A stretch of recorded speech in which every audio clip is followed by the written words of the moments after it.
कहा जाता है कि परिवर्तन ही संसार का नियम है और यह परिवर्तन इतना व्यापक है कि सजीव के साथ साथ निर्जीव वस्तुओं में भी देखा जा सकता है।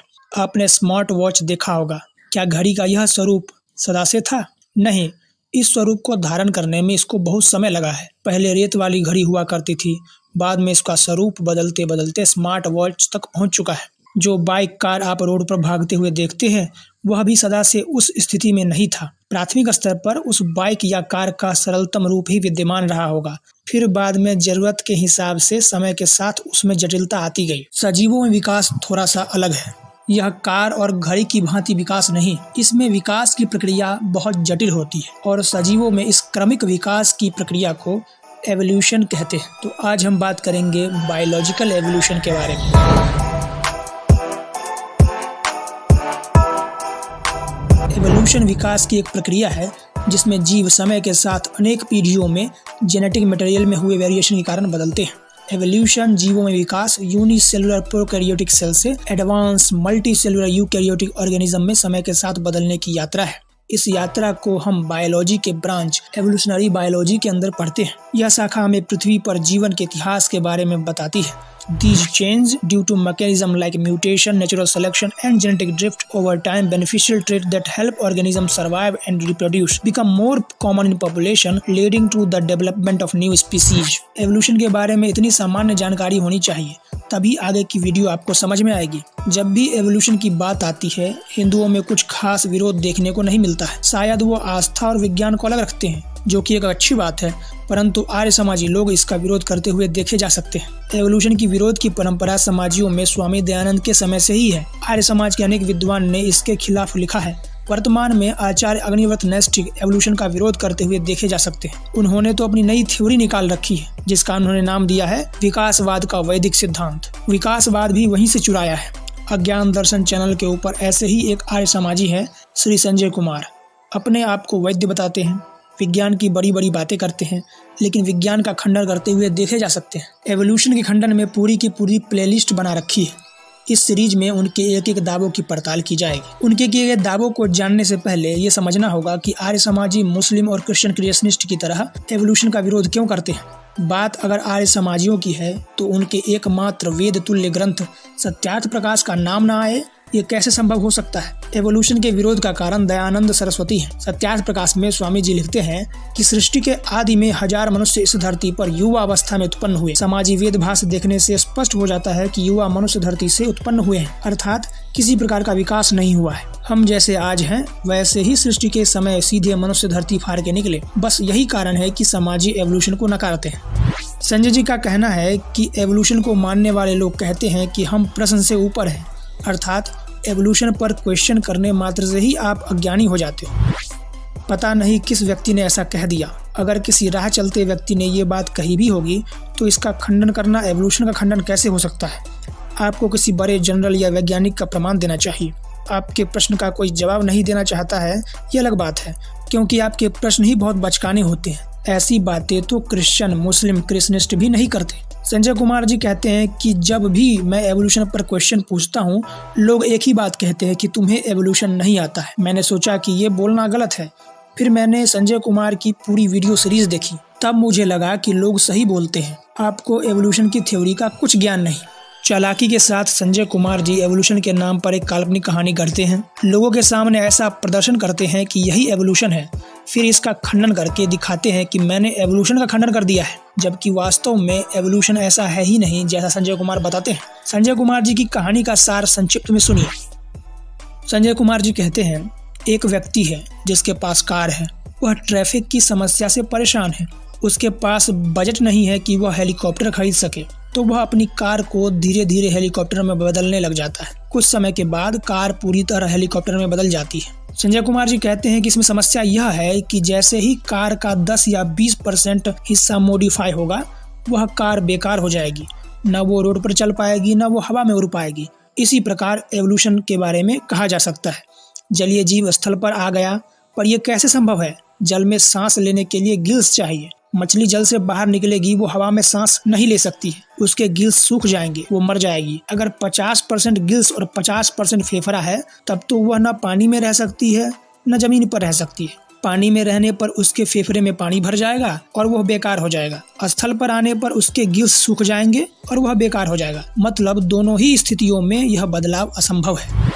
अब संजय कुमार ने ये कार हेलीकॉप्टर का एग्जाम्पल दे के सीधे लोगों को बेवकूफ़ बनाया है। कार में हमने कुछ बदलाव किया और वो चलने लायक नहीं रही तो ये एवोल्यूशन कैसे हुआ? पहली बात तो ये समझ लेना जरूरी है कि कॉम्प्लेक्सिटी एवोल्यूशन का एम नहीं है। एवोल्यूशन का कोई एम ही नहीं है। जब हम कहते हैं कि मनुष्य एवोल्यूशन का नतीजा है, इसका मतलब ये नहीं कि एवोल्यूशन का एम कोई कॉम्प्लेक्स या मनुष्य जैसा जीव बनाना था। एवोल्यूशन का एक ही एम है और वो है सर्वाइवल। मतलब उसके जीनोटाइप में हुए ऐसे चेंज जो उस समय में उपस्थित वातावरण में उसको सर्वाइव करने में मदद करती है और ऐसे एक नए प्रकार के जीव पॉपुलेशन में अधिक हो जाते हैं। संजय कुमार ने जो परिवर्तन दिखाया है वह जीव की सहायता नहीं करते, जबकि उसके अस्तित्व पर ही संकट है। ऐसे कुछ परिवर्तन होते भी हैं तो वह जीव उस समय के इन्वायरमेंट में सर्वाइव ही नहीं कर पाएगा और एवोल्यूशन की रेस से बाहर हो जाएगा। संजय कुमार जी का एग्जाम्पल एवोल्यूशन की परिभाषा के बिल्कुल विपरीत है। एवोल्यूशन का उदाहरण क्या हो सकता है, उसको एक टीचर कहानी के माध्यम से समझा रहा है। सुनिए। Conditions have selected similar adaptive feature in different group of organism towards the same function. तो अचानक से नहीं हुए, कुछ कुछ करके कंडीशंस चेंज होते गए जिनकी वजह से यहाँ पर इस तरह का इंतजाम हो गया। मैंने एक कहानी सुनाई थी किसी सेशन में, अगर आप सबने सुनी हो तो आपको इवोल्यूशन के इस नेचुरल सिलेक्शन प्रोसेस के बारे में थोड़ा आइडिया लग जाएगा। मैं 1 मिनट में अपनी बात को कंप्लीट करने की कोशिश करता हूँ। वो छोटी सी कहानी एक बार फिर से आपको बताने की कोशिश कर रहा हूँ क्योंकि इसी चैप्टर से रिलेटेड है। कहानी कुछ इस तरह से है। एक तालाब होता है, उस तालाब में बड़ी सारी मछलियां होती हैं और मछलियों के बच्चे होते हैं और वो बच्चे बड़े एनर्जेटिक होते हैं, एक दूसरे के साथ खेल कूद कर रहे होते हैं, आराम से रहते हैं उस तालाब में। काफी पानी है, कोई दिक्कत की बात नहीं है, आराम से वो सारी की सारी मछलियां रह रही। उन्हीं मछली के बच्चों के बीच में कुछ बच्चे ऐसे आ गए, कुछ पेरेंट्स के बच्चे ऐसे हुए जो थोड़े से सुस्त थे, उतना ज्यादा एनर्जेटिक नहीं थे, एक्टिव नहीं थे। उनके पेरेंट परेशान हुए, सो कॉल्ड मछलियां। अब आप सोचेंगे मछलियों के पेरेंट क्या समझ सकते हैं? एक थॉट प्रोसेस के साथ जोड़ करके देखिए। मान लीजिए मछलियां ना होके इंसान ही होते, वैसे तो मछलियां ना बात कर सकती हैं, ना उनमें कुछ समझदारी की बात आ सकती, ठीक है। वो पेरेंट्स क्या किया, उन्होंने उन बच्चों को लेकर के गए डॉक्टर के पास, जो उनके डॉक्टर थे। डॉक्टर ने एग्जामिन किया और एग्जामिन करके कहा कि भाई आपके बच्चे बिल्कुल नॉर्मल हैं, कहीं कोई दिक्कत की बात नहीं। हाँ, इनकी बॉडी में थोड़ा एक डिफरेंस जरूर है बाकी मछली के बच्चों से। कहते क्या डिफरेंस है? वो डिफरेंस ये है कि इनके गिल्स के पास छोटे छोटे पाउचेस बने हुए हैं। पेरेंट घबरा गए कि इन पाउचेस की वजह से कोई दिक्कत। कहते नहीं, कोई दिक्कत नहीं है, बाकी तो सब नॉर्मल ही है। जैसे हमारे में भी नहीं होता 6th फिंगर आ गई किसी में, तो क्या वो एबनॉर्मल है? एबनॉर्मल नहीं है, वो एक एक्स्ट्रा ग्रोथ हो गई, कहीं पर मोल आ गया, इस तरह की जो है ग्रोथ तो बड़ी कॉमन है। तो वो भी मान गए कि चलो भाई कोई दिक्कत नहीं। तो डॉक्टर ने बताया कि बस दिक्कत ये है कि जब ये ब्रीदिंग करते हैं, फिशेस कैसे ब्रीदिंग करती है, keep on opening their mouth, पानी को माउथ से गल्प करती हैं और गिल से निकालती हैं। ऑपरकुलम होता है, ऐसे ऐसे करती रहती है, ऑपरकुलम, पानी निकलता रहता है। तो माउथ से पानी एंटर करता है और गिल से निकलता है बाहर से। गिल के बाहर ऑपरकुलम होते हैं, आपने देखे होंगे मछलियों में ऑपरकुलम। तो पानी की निकासी होती रहती है, ठीक है। माउथ से वो वाटर गल्प करते रहते हैं। अब चूंकि पानी में ऑक्सीजन काफी कम है तो मछलियां अपना मुंह खोलती रहती है, मिनट में 40 से 45 बार तक वो वाटर को गल्प करती हैं और रिमूव। तो उन्होंने बताया डॉक्टर ने कि जब ये वाटर को रिलीज कर रहे होते हैं तो इनकी उन्हीं जो छोटे छोटे पाउचेस हैं उनमें वही पानी अटका रह जाता, पूरा पानी क्लियर नहीं होता, जिसकी वजह से ऑक्सीजन कम है उस पानी में, है ना, क्योंकि ऑलरेडी यूज किया जा चुका है। इस वजह से इनमें एनर्जी थोड़ी सी कम है, ये एक थोड़ी सी दिक्कत है इनमें। चलिए, बात आई गई हो गई, पेरेंट भी आश्वस्त हो गए कि हमारे बच्चे बिल्कुल नॉर्मल है। दिक्कत था भाई, जब एक वक्त की बात है, ऐसा समय आया कि तालाब में पानी सूखने लगा। अब पानी सूखने लगा, मछलियों में आपस में बातचीत शुरू हो गई, अफरा तफरी का माहौल था कि पानी सूखने वाला, हम सब मारे जाएंगे। तो उन्हीं मछलियों के कुछ बूढ़ी मछलियां थी, पुरानी मछलियां थी, उनकी दोस्ती थी कुछ शिकारी चिड़ियों से, जैसे बगुले वगैरह होते हैं, उनसे दोस्ती थी। बड़ी बड़ी मछलियां थी, मोटी मोटी मछलियां, बगुले को भी उनमें कोई टेस्ट नहीं था, दोस्ती उसने कर रखी थी। तो जब मछलियों ने बगुले से बात करी कि भाई बगुला भैया, अब हमारा पानी सूखने वाला है, हम तो मरने वाले हैं, अब क्या करें? तो उन बगुलों ने बताया, अरे घबराते क्यों हो, बगल में एक बहुत बड़ी झील है, आपको करना सिर्फ इतना है कि यहां से निकल के उस झील तक जाना। अब आप खुद ही सोचिए, जब बारी आएगी पार्टिसिपेशन की तो कौन से बच्चे सबसे पहले जाएंगे? जो सबसे एनर्जेटिक थे। उन्होंने कहा हम पहुंचेंगे जी, हम पहुंचेंगे, पहले हमें मौका मिलना चाहिए, हम एनर्जेटिक हैं। जाहिर सी बात है, जिसमें एनर्जी ज्यादा है वही आगे मौका लेगा। कहते हैं ना कि भाई हिस्सा तो उसी का सबसे पहले आता है। चलिए भाई, उन बच्चों की बारी आ गई। उनको उनके पेरेंट ने बोला, जाओ बच्चों, आप तो बहुत एनर्जेटिक हो, पहुंचो वहां तक। पानी से बाहर निकले, 2 जंप मारी। अब गिल्स में ऑक्सीजन तो आएगा नहीं, हवा से गिल्स चिपक गई, वहीं ढेर। एक एक करके सारी मछलियां मर गई, कोई भी वहां तक नहीं पहुंचा, जबकि पानी वाला जो सरोवर था वो बहुत नजदीक था, 2 4 5 जंप में ही मिलने वाला था। ऐसा था पार्टीशन, बहुत थोड़ा पार्टीशन था। अब बारी आती है इन बच्चों की, जिनको तो डॉक्टर ने कहा था कि इनके गिल्स के पास पाउचेस हैं, इनमें पानी भर जाता है, अब इनको भी जाना है। बेचारे सोच नहीं पा रहे थे कि हमारा क्या होगा, लेकिन ट्राई तो करेंगे। ट्राई किया भाई इन्होंने, बाहर निकले पानी से बाहर। अब इनके साथ जो डिफेक्ट था इनके काम का निकला। इनके जो गिल्स थे उसके पास पानी थोड़ा सा भर जाता था पाउचेस में, उसमें ऑक्सीजन कम था, जीरो नहीं हुआ था। उसी ऑक्सीजन के सहारे थोड़ा थोड़ा ये इनकी गिल्स ब्रीथ करते करते ये 4 5 6 8 जंप मारते मारते उस वाटर बॉडी में पहुंच गए। अब आप खुद ही सोचिए, सारी की सारी मछलियों में जो एनर्जेटिक थे, हाईली एफिशिएंट थे, अपने आप को बहुत धुरंधर समझते थे, वो सब पीछे रह गए, कहानी खत्म हो गई। ये बच्चे अब आगे जनरेशन को कंटिन्यू करेंगे। इसको कहते हैं नेचुरल।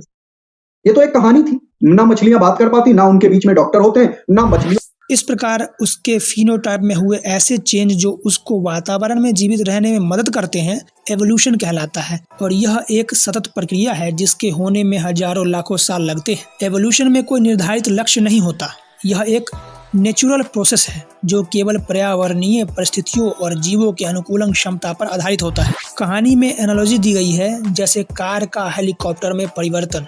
वह एक डिजाइन आधारित प्रक्रिया को दर्शाती है जिसमें एक लक्ष्य या उद्देश्य होता है, जैसे यहाँ हेलीकॉप्टर बनाना उद्देश्य है, जबकि एवोल्यूशन एक ब्लाइंड प्रोसेस है जहाँ बदलाव रैंडम म्यूटेशन और नेचुरल सिलेक्शन के माध्यम से होते हैं। मुख्य अंतर को समझते हैं। कहानी में एक लक्ष्य है कार को हेलीकॉप्टर बनाना, एवोल्यूशन में कोई लक्ष्य नहीं होता है, यह केवल जीवों के जीवित रहने और प्रजनन करने की क्षमता को बढ़ावा देने वाले गुणों को बढ़ावा देता है। कहानी में असफलता भी हो सकती है लेकिन उद्देश्य निश्चित है। एवोल्यूशन में असफलता का मतलब है जीव का विलुप्त हो जाना, इसमें केवल सफल अनुकूलन ही आगे बढ़ते हैं। एवोल्यूशन छोटे छोटे रैंडम चेंज का संचय है जो समय के साथ नई विशेषताएं या जीव विकसित करते हैं। कहानी में एक रचनात्मक प्रक्रिया है जिसमें सोच समझकर हर कदम उठाया जाता है। जैसे कि कार को हेलीकॉप्टर बदलने के लिए हम उसमें सोच समझकर ही पार्ट पुर्जे को फिट करेंगे, जबकि एवोल्यूशन में ऐसा कोई प्लानर नहीं है। इसलिए कार और हेलीकॉप्टर की तुलना एवोल्यूशन के रैंडम और ब्लाइंड प्रोसेस से नहीं की जा सकती है, अतः यह तुलना निराधार और गलत है।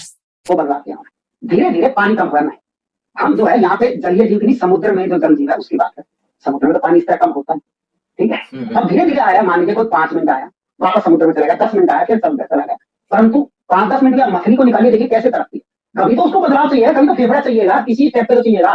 चाहे आप उसको जो है 0.1% चेंज कीजिए, 0.1% चेंज नहीं, मैं कहता हूँ 1000 पीढ़ी बनी, 1000 पीढ़ी, तो भैया 100वीं पीढ़ी के बाद 10% फेफड़ा बन गया उसका, तब क्या स्थिति होगी? 500वीं पीढ़ी का 50% फेफड़ा बन गया, तब क्या स्थिति होगी? अगर आप उसको 10 लाख पीढ़ियां भी देंगे, कभी ना कभी तो 50% फेफड़ा होगा, तब वो कैसे जिएगा ये बताइए? जल में जिएगा, स्थल में जिएगा? कभी ना कभी तो स्थिति आएगी फेफड़ा पीटे। आप भी कह रहे हैं धीरे धीरे आए, तो भैया ये बताइए 50% फेफड़ा 50% गिल्स से कैसे जिएगा? जिसने भी कमेंट किया मैं उसको ये कहता हूँ, इसको प्लीज एक्सप्लेन कीजिए। दूसरी बात कि संजय कुमार का मेन क्लेम ये रहा कि गिल्स फेफड़े में बदल गए। यह संभव नहीं है। संजय कुमार ने ये विज्ञान कहाँ से पढ़ लिया है कि गिल्स फेफड़े में बदल गए? इन्हीं सब कारणों के कारण तो लोग आपको एवोल्यूशन के क्षेत्र में अज्ञानी समझते हैं। सीधा सा मतलब ये है कि आपने 1 घंटे की वीडियो में केवल एवोल्यूशन के नाम से झूठ बोला है। गिल्स फेफड़े में परिवर्तित हुआ ही नहीं, जबकि कुछ मछलियों में गिल्स के अलावा लंग सिंपल सेक लाइक स्ट्रक्चर से डेवलप हुए जो उनको बुएंसी कंट्रोल में हेल्प करते थे। धीरे धीरे समय के साथ वो अधिक कॉम्प्लेक्स होता गया और जल से बाहर की हवा लेने की कैपेसिटी विकसित कर ली। यानी एक समय पर मछली के अंदर लंग्स और गिल्स दोनों पाए जाते थे। फिर जैसे जैसे वो कम पानी में कीचड़ जैसे इलाकों में आने लगे, उनके अंदर लंग्स ज़्यादा डोमिनेट होने लगा। ऐसे टेट्रापोड लैंड एनिमल इवॉल्व हुए। इस धरती पर लंग फिश और कुछ कैट फिश ऐसे पाए जाते हैं जिनके पास गिल्स और लंग्स दोनों होते हैं। जब ये पानी की सतह पर आते हैं तो लंग्स का उपयोग करके हवा से सांस ले सकते हैं, और जब वो पानी के अंदर जाते हैं तो गिल्स का उपयोग करके पानी से सांस ले सकते हैं। यह एवोल्यूशन का बेहद रोमांचकारी दृश्य है और ये सबसे बड़ा प्रमाण भी है। लगता है संजय कुमार जी ने इस मछली के बारे में नहीं सुना होगा। संजय कुमार लंग्स गिल्स पर गिल्ली डंडा खेलते रह गए, लेकिन उन्हें ये भी बात पता नहीं थी कि इस धरती पर ऐसे भी जीव हैं जिनमें लंग्स नहीं है, फिर भी वो हवा से सांस ले सकते हैं। ऐसा ही एक जीव है मड स्कीपर। इस मछली ने अपने अंदर एक यूनिक एडेप्टेशन इवॉल्व किया है जिसके कारण ये डायरेक्ट हवा से सांस ले सकती है। इसमें हाईली वस्कुलर थ्रोट पाया जाता है जिसमें ब्लड लाइनिंग होती है, जिसके कारण ये डायरेक्ट हवा से ऑक्सीजन ले सकती है। ये भी एवोल्यूशन की विचित्रता का प्रमाण है। संजय कुमार बार बार कह रहे थे कि जैसे ही जीव में फेफड़ा डेवलप होगा, वो पानी में जाएगा तो फेफड़े में पानी भर जाएगा और वो मर जाएगा। हो सकता है संजय कुमार को इन मछलियों के बारे में ज्ञान नहीं रहा होगा।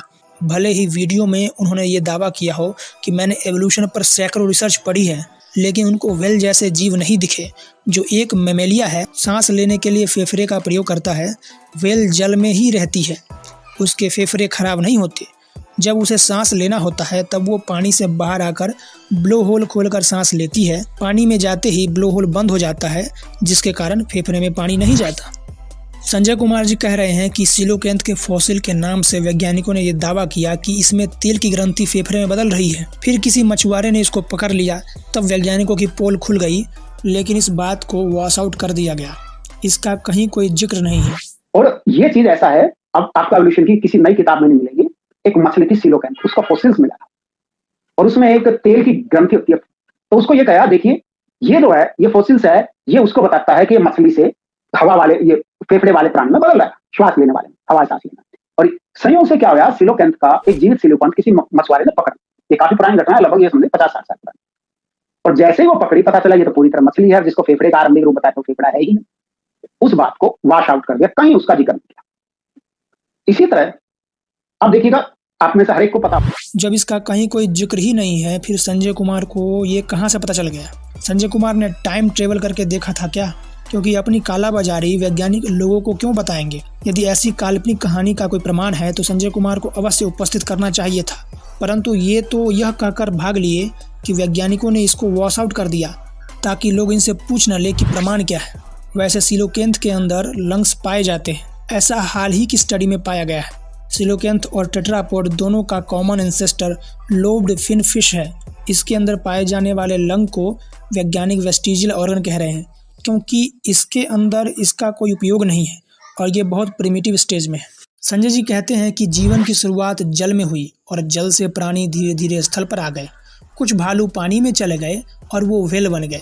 बताइए, इस प्रकार के झूठ सरेआम बोले जा रहे हैं। जब बोलने वाले और सुनने वाले दोनों ने ही स्कूल की पढ़ाई सही से नहीं की है, फिर क्या उम्मीद की जा सकती है? भालू पानी में जाकर व्हेल बन गया, ऐसा तो कोई नहीं मानता। हाँ, 1859 में चार्ल्स डार्विन ने इस प्रकार का अनुमान अवश्य लगाया था। उन्होंने अपने फर्स्ट एडिशन में लिखा था, I can see no difficulty in a race of bears being rendered by natural selection more aquatic in their structure and habit with larger and larger mouth till a creature was produced as monster as well. Charles Darwin का कहना था कि अगर ये transition nature में होता है तो मुझे कोई आश्चर्य नहीं है, जबकि ये केवल अनुमान था। डार्विन ने यह खुद स्वीकार किया था कि ये केवल परिकल्पनात्मक उदाहरण है जो कि नेचुरल सिलेक्शन की शक्ति को समझाता है, और नेचुरल सिलेक्शन का ये उदाहरण ठीक नहीं था। ये विचार जनता तथा अन्य वैज्ञानिकों को पसंद नहीं आया। लोगों ने इसका उपहास उड़ाया। फिर ओरिजिन ऑफ द स्पीसीज के बाद के एडिशन में स्विमिंग बियर पैसेज को हटा दिया गया। वैज्ञानिक अब जानते हैं कि डार्विन का आइडिया सही था, लेकिन उसने जानवर गलत चुन लिया था।